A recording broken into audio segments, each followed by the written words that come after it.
हाय friends, मैं Meena Pandey. Welcome back to my channel sir with love. आज हम चना दाल और पालक बनाने जा रहे हैं। अगर आपको मेरी वीडियो पसंद आती है तो लाइक शेयर एंड सब्सक्राइब करिएगा।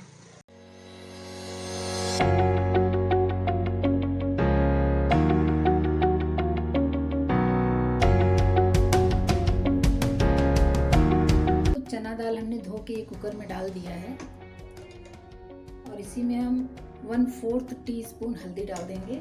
1 टीस्पून हम इसमें नमक डाल देंगे। ढक के पका लेते हैं। गैस ऑन कर दिया है, अब इसको हम पकने देते हैं। गैस ऑन करके कढ़ाई मैंने रख दिया है।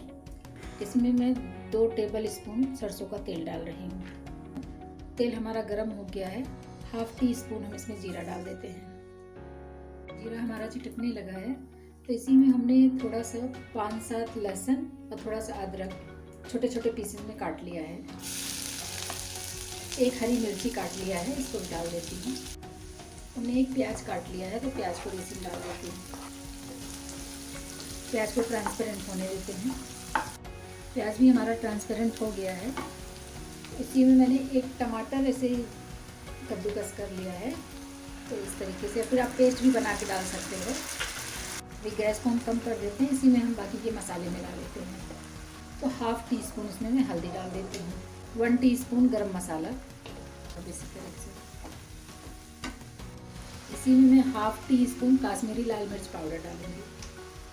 इससे कलर अच्छा आता है, तीखा बिल्कुल नहीं होता।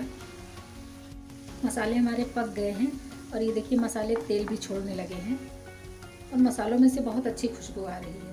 तो अभी इसी में हम ये पालक जो है, 1 बंच पालक ले लिया था, इसको अच्छे तरह धो के इसको अच्छे तरीके से काट लिया है। अब इसको भी हम इसी में डाल देते हैं।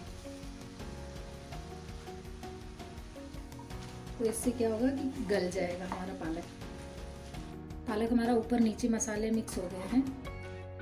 और इसी में हम टेस्ट के अनुसार नमक डाल देते हैं। जैसे कि दाल में भी हमने नमक डाला है तो इसमें 1/4 टीस्पून हम नमक डालेंगे।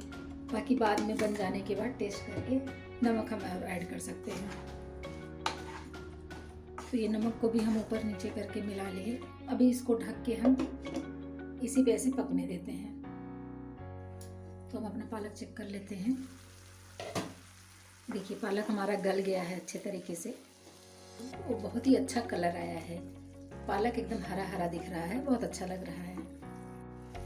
इसी में हमने जो ये चना का दाल पका लिया कुकर में, इसको डाल देती हूँ।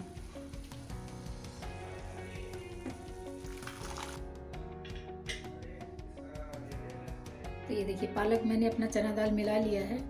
चना दाल हमारा बहुत अच्छे तरीके से पक गया था। तो अभी इन दोनों को मैं इसी में इस तरीके से चला के थोड़ा मिक्स कर लेती हूँ और इसको हम बंद करके इसमें एक उबाल आने देते हैं।